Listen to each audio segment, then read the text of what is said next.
Shalom. Shalom. Hello, Dan. Good evening, sir. Evening, mate. You all right? Crack on and just get this out of the way. Floppy Spurs, thankful to Vicario. Tottenham are very thankful to their keeper last night as he produced 8 saves to keep Monaco out on another night where Thomas Frank's men just couldn't get to grip with the French team's attacking play. Monaco's movement on and off the ball in the final third caused Spurs no end of problems, and Vicario had to be at his best to keep him out. As has become the norm, Spurs' own final third problems were once again there to be seen, although Odegaard had another good game following on from his performance against Villa weekend. Kudus tried his best, but was often again doubled up upon. Richarlison was, to be honest, awful. He was no threat at all. His hold-up play non-existent, and his attitude has become an issue for me, to be honest, Dan. Muani came on for him for the last half an hour and was a bright spark, so let's hope he's ready for the weekend. So I've kept it brief because I was very, very disappointed with that last night, Dan. I mean, let's be honest. We should and could have lost that game 4 or 5-0. What happened? Yeah, I totally agree with you. Do you know, it's painful when sitting there watching it, and we weren't out there. Do you know what I mean? And fair play to the people that do all the travelling a lot. Those days are done for me. But do you know what I mean? I just felt that last night was an opportunity, and I've said to you beforehand, watched Frank's flipping conferences leading up to it, and then his interview beforehand saying, "Yep, the team's going to go out, we're going to show intensity and stuff and all that lot." Bang, whistle blows, the ball kicks off. There's just no intensity. There is no intensity from the players whatsoever to shift that ball fast. But then, the odd time that we did shift the ball fast and we moved it and took chances with our passes and not trying to be safe with our passes, we actually, the odd 1 or 2 times, cut Monaco apart. Let's not get it wrong. Monaco are a good team at home. I can't remember the last time they've been beat. I think it might have been last year or something. I think they've got 18 games unbeaten at home or whatever. So they've got a decent record there. Do you know what I mean? They're not a slouch of a team, Monaco. I know they sit mid-table, 7th or wherever it is in the Liga. But I just felt last night was an opportunity for us to try and turn it around from Sunday. And last night's game was a familiar story that I think we've seen underneath Frank. And like we said earlier, we was thinking about Frank is this person that in-game tactical awareness and stuff like that can look how teams play, because he would have seen how their formation jots up. But I think the way we lined up last night and the way he lines the team up, and there's a few of us that work today chatting about it a lot. What is it with our front three being so far fucking apart? You've got Kudus on one wing, you've got Odegaard on the other, and Richarlison in fucking no man's land being marked by 2 defenders sometimes. And a lot of the time it's only taking 1 defender to actually deal with it. I said this to the lads today. We've got this pivot, right? This 2 base pivot that he's putting in there, Bentancur and Paulinho. And then he's playing Bergville, Simons, whoever it is, in front. And exactly the same happened last night as what it did Sunday. Teams have cottoned on. There's so much space between our front 3, and then there's a massive area, a massive middle of the pitch before they actually even get to any of our 2 pivot midfielders. And that's where the ball's coming from. They knew they weren't going to get down the sides. Where did Villa come Sunday? Straight through the flipping middle, straight down the middle, looking for their 2 players up top, Rodgers and whoever it was, McGinn, or whatever it was, looking. Their centre-halves were bringing the forward. Last night, their centre-halves, they played 3 at the back. They exposed the space between Richarlison and Odegaard and Richarlison and Kudus. Though they hit the space, you then got Bergville, who's literally might as well have not been playing last night because his touch was poor. Yeah. And that's maybe down to the system and how they've been set up, because you can't go and mark 2 players in there. You can't, you know what I mean? You're just chasing shadows all the time. But this is where it came from. Fair play to Monaco, because they last night, if it wasn't for Vic, and I know we've been really, we have been critical of him of late, but last night, he had so many crosses. to come for or anything. But what he did have to do was the reaction save when he doesn't have to fucking think about it. And that's good. He was slow in his build-up play. Again, so was Danzo, so was Van der Ven. And you're thinking, shift it fucking quick. So it's a little bit of fucking same as what it was Sunday. And it's hard to think. I'm trying to think how he actually had Brentford playing last year and the games and how quick, and they shifted the ball quite quick. So I'm going to have to start watching a few of the old Brentford games. But he had a better forwards than what we've got, didn't he? I know it's bad to say Brentford did. Did he? I know he had Mwembo and he had Visser and all that lot. And yeah, fair play. But I mean, come on. You've got Kudos on the right-hand side, who's literally, he's running himself into the ground. Richarlison, I totally agree. Richarlison he's had his season, mate. He's had 2 fucking games. That's fucking it. He scored fucking 4 goals. See you fucking later. That's it. To me, that's him fucking done now. Do you know what I mean? He's not interested. Own goals are our top scorer at the minute. Yeah, I know. It's mad, isn't it? And Odegaard, to be fair to him, he's done well. When he gets the ball, there's nothing in there. No, that's what I mean. So we've sorted it, haven't we? Yeah, he's having to sometimes cut back. Yeah. I would actually, and I chatted today with a few of the Spurs lads at work, saying I'd actually like to see us play trying that formation that Monaco played last night. And I texted you after dinner, after the game last night. We were messaging throughout. And I was just saying how I reckon that we could exploit that 3-4-2-1 to benefit us and get our players in on it. Because at the moment, that system for me, that 4-2-1 and then a 3 is not working. It just isn't working at all. What do you think of that man's question there? Why does he keep benching Sark? Because I don't know. Well, mystery that. It is a massive mystery because he's gone from being the person who's played the most minutes and had the most competitive streak over the first 5 games, and then I think he took a bit of a strain, didn't he? And he was literally running himself ragged. He was the man scoring goals. Do you know what I mean? He was the man. So all of a sudden, has something happened at training? Is he carrying a niggling injury? We don't know about that. Do you know what I mean? But we've not really seen much about it. But he looked off it last night. Yeah. So, I hate to say it, are the players a little bit not knowing what Frank wants them to do, where he wants them to come from? But I just find it really strange. And I'll tell you what, last night, for me, just proved the point. Just either play Benton Core sitting in front of the back 4, or we play Paulinho. We don't need both of those players. I think we should just have one or the other. Because having them 2 sitting there it's opening us up in the middle, and then they get stretched all over the place. It's hard, isn't it? What you were saying about Vicario as well, playing it slow. I don't know if you watch it, but I've seen quite a few of their training sessions. I know you don't see everything, but I've seen Vicario do exactly that, slow. Yeah. So they're getting trained to do that. He stands there and it's trying to bring the opposition out. So that's not going to change, even though we both agree that it should change.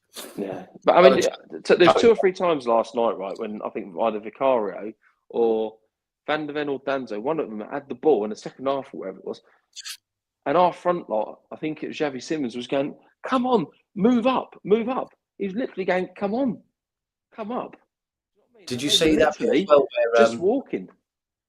In the first half, no one's mentioned it yet. I see it when Bergvall and Richarlison had an argument. I know Bergvall didn't play well last night. It was in the first half, I think, and Bergvall was telling Richie to press. Richie basically told him to fuck off. Fuck off, yeah. But they're pressing in ones. They're not pressing in. Yeah, it's no point pressing. The first couple of games when we was pressing in 2s and 3s, that's gone. So why has that gone? What's changed? Because personnel are still there. So what is it that's changed? The attitude of the players, isn't it? Richarlison's attitude stinks to me because now Odegaard's had a couple of good games. I hope he ain't too injured. I hope he can play again on Sunday. So we're going to get both our wingers on either flank sorted if Odegaard continues like this. But they're both going to get the ball in the box, and there's no one there. Richarlison doesn't. It made a difference in the second half, and I kind of wish that.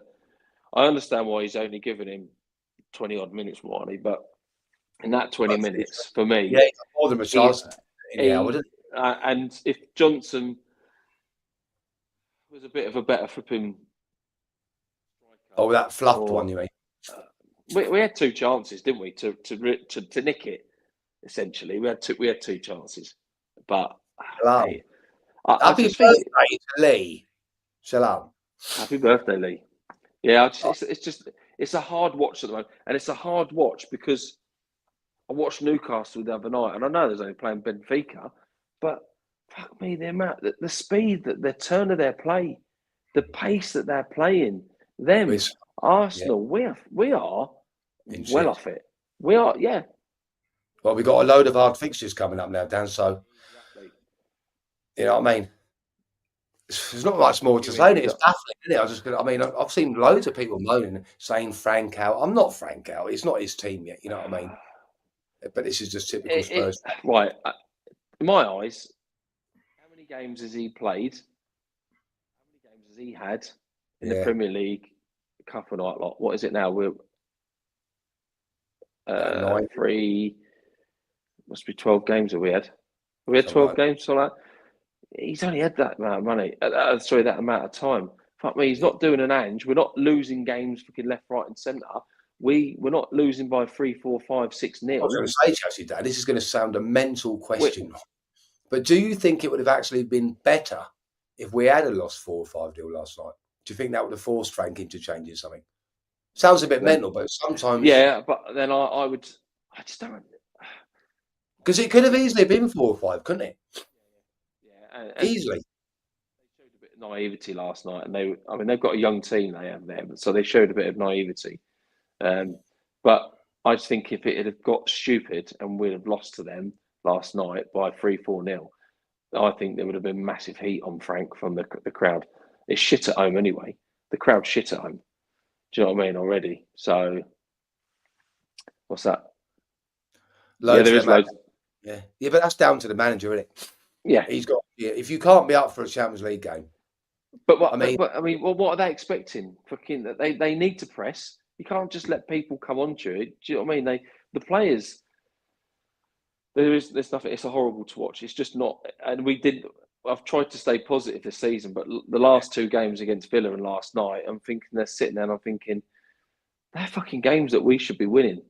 I will say I've got to take my hat off to Monaco because some of their movement on and off the ball in the final third was brilliant, very good. They were taking risks.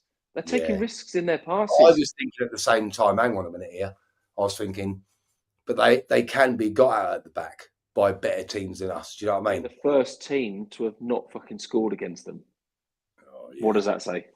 Yeah. What was that our first game in 125 games? That's some stat, that, isn't it? Yeah.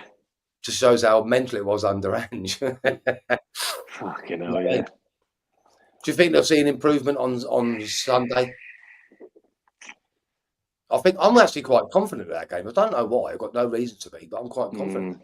But only if Rouhani starts. I will say that. I just don't want him to go away and play Bentancur and Paulinho again, and we have this.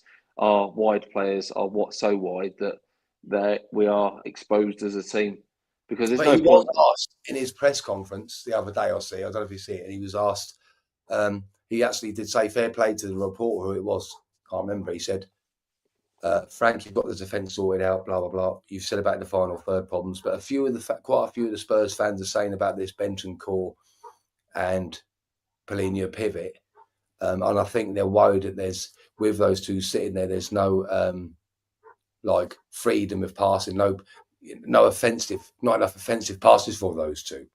Do you agree?" And he said, "I'm quite happy with our midfield at the minute and them two." So what does that say? What does that say? Yeah, we're not going to win something with Paulinho and Bentancur doing what they're doing now. I was absolutely gutted last night. No, and I'm not going to go on about it because he's very, very young. But when I saw that Bergvall was playing in the number 10, I was quite happy with that. I thought this is a chance to shine, mate. To shine. And he has been gagging for a start. He was awful, man. He was awful. Yeah. Maybe they haven't got to grips with the way that he wants to play yet. I don't know. Because it looks disjointed. There's nothing hard. There's nothing. I'm just trying to find a reason. I know. And if he... The problem is, right, for me, if he's our back four is going to be, that's how it's going to be. If that's what he's going to do, it's the next three in front. So who would you have then, Dan, in the three? Sarr would be on there, wouldn't he? I would imagine. I would change the Sarr and formation completely. Yeah. Didn't you say Bergvall, I'd Sarr? play. I would play a 3-5-2. I would have three at the back. Would be an ideal three at the back. Would be Van der Ven.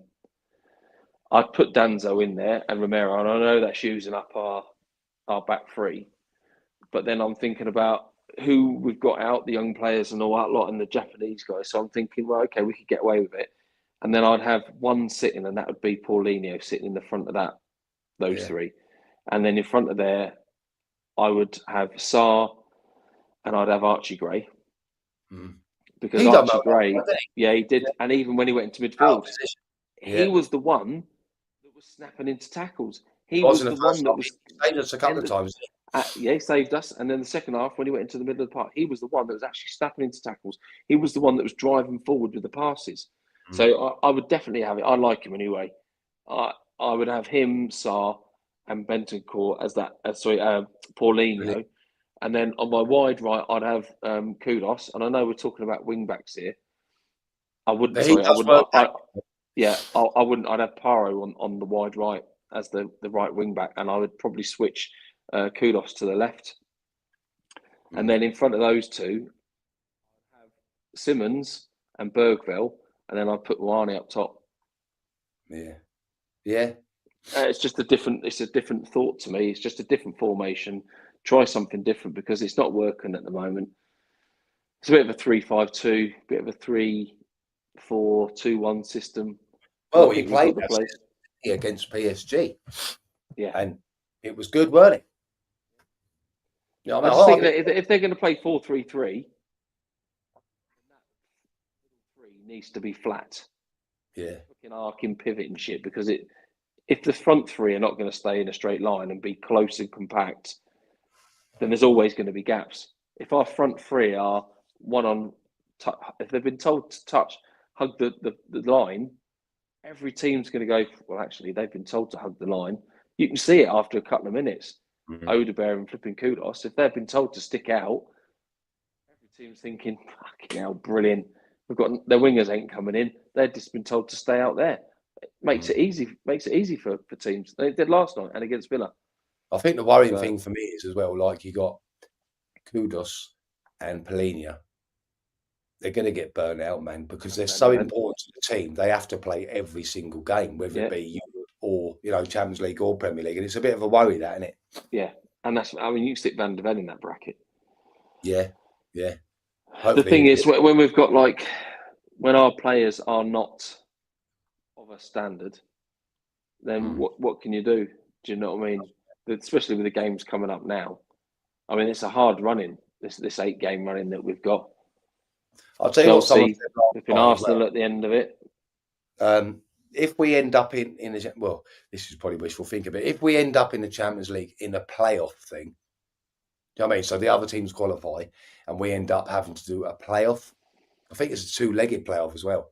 Yeah, I think so, yeah. If that's the case, that particular playoff game, if we had to do it, is going to be either side of the North London derby. Yeah, it's not good. That is not good, is it? Because that'll be 3 intense games. Yeah, exactly. And we haven't got the squad for that. We haven't, no. It's worrying, ain't it? It is worrying. It is worrying. I mean, the squad depth's not there. No. But then he just needs to look at it. I think he just needs to. I'd like to know what he's seeing when he sees them play, because he can't be happy with what he's seeing and how he's seeing them play. No, because you could hear him. Because I mean, there wasn't many fans there last night, was there? The crowd wasn't that big. You could actually hear him on the sideline saying, "Push up, push up." Do you know what I mean? Close, shut them down. So if he's telling players to do that, why are they not doing it? Why are they not doing it? I don't know, man. Do you think he'll put Tell back in for Sunday then? instead of Milani. I fucking hope not, mate. I fucking hope not.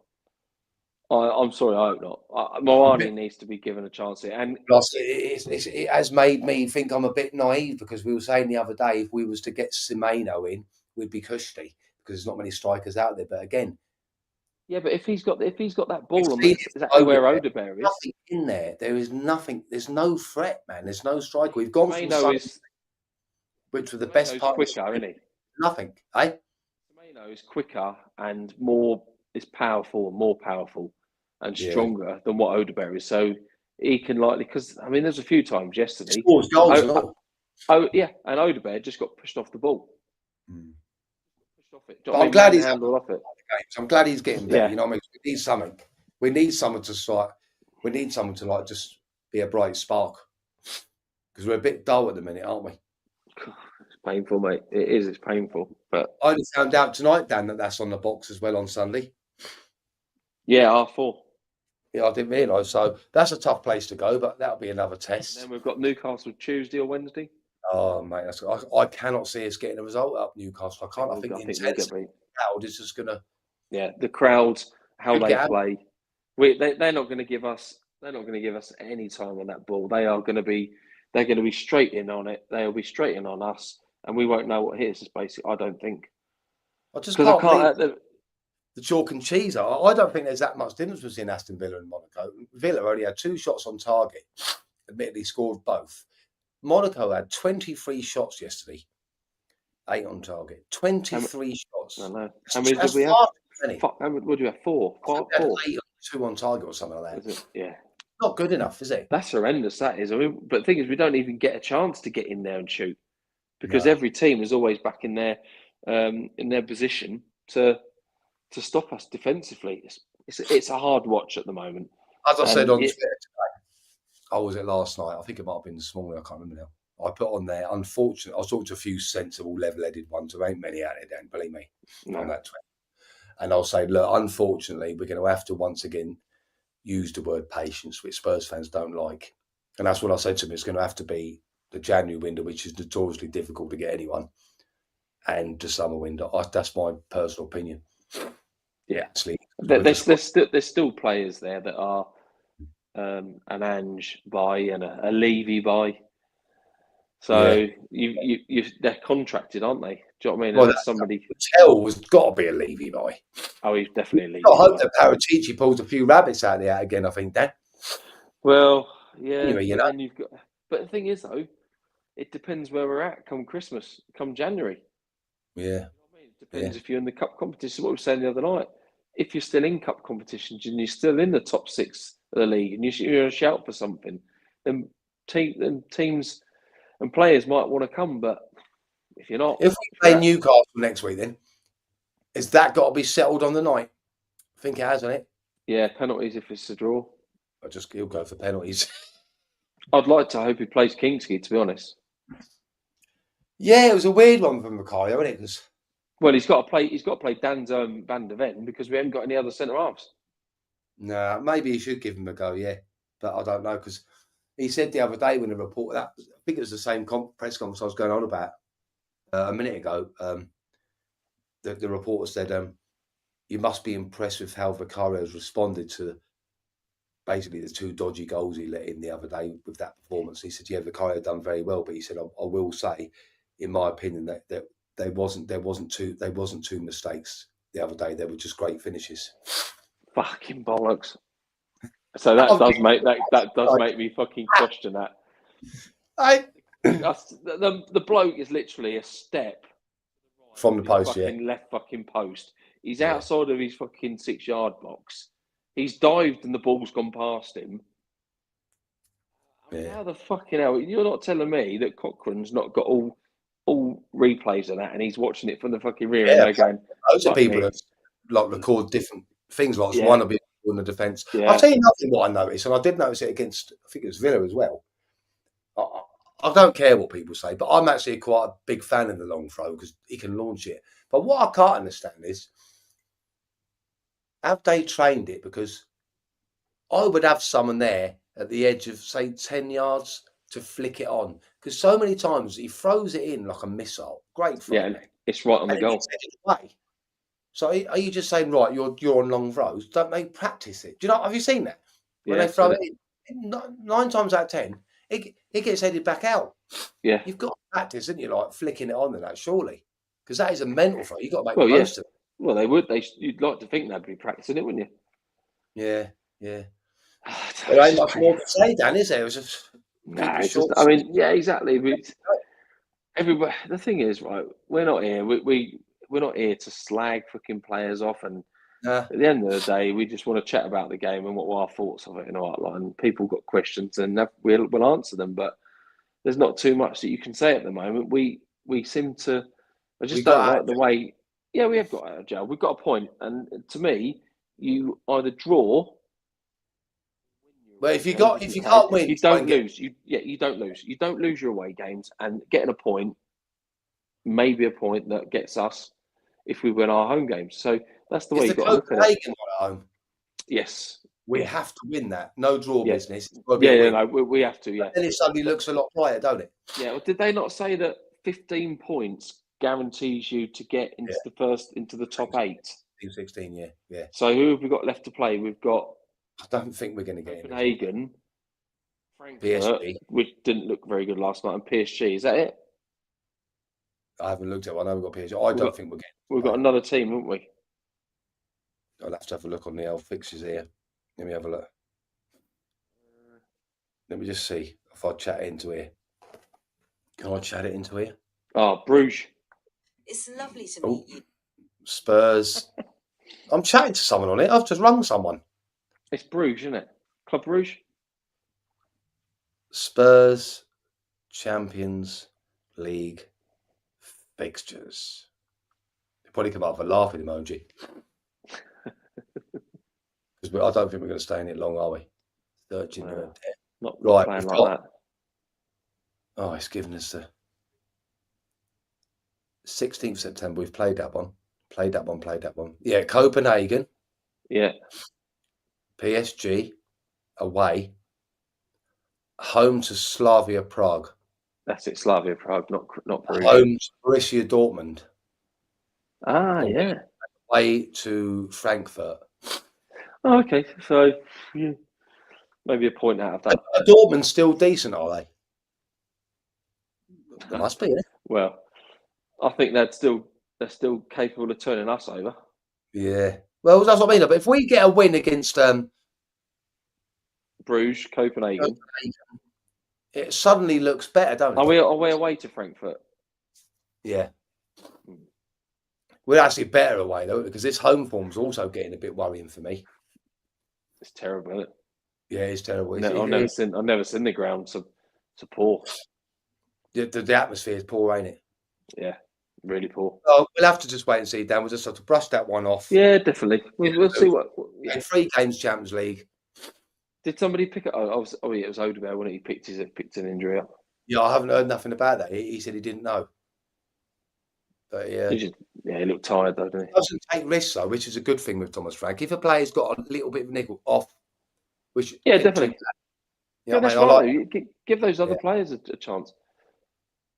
I was quite surprised actually to see that young lad that was on the bench last night after playing fucking 90 minutes for the under-19s.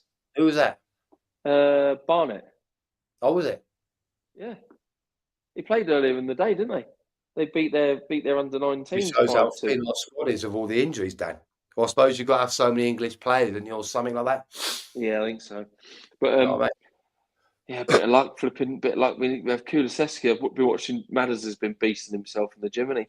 Yeah, Googlu's supposed to be back in January. End of Harry November, was just isn't it? about to go, Mush. Where are you? Where are you, Chavy? Hey. All right, then, Dan. We'll leave it at that. And yeah, we'll see what happens, mate. Nobody. I received a few texts, and nobody has won my LJ's mug. No one guessed it right. So we'll have to say the same again for Saturday. I'm going for a 2-1 win to Spurs. I'll go for Sunday that we're playing Everton. Yeah. Not Saturday. So you've lost. Sunday. Yeah. I'm losing. I'm going to go 1 each. Yeah, I was going to say, but I'm just confident of our away form. Mind you, it's difficult to say that because if I see Tells in there, I'll say we'll probably draw. You know what I mean? And it's bad, isn't it? 'Cause you don't want to slate the young players, but I want to see Muani start. Yeah, I do. I want to And see him also, play. when he starts, the teams in the Premier League, they ain't going to know what to expect. And that's a problem. Even if he's crap, he's not. Do you know what I mean? I know it sounds stupid, but they're not going to know what to expect. Oh, sorry. He ain't crap.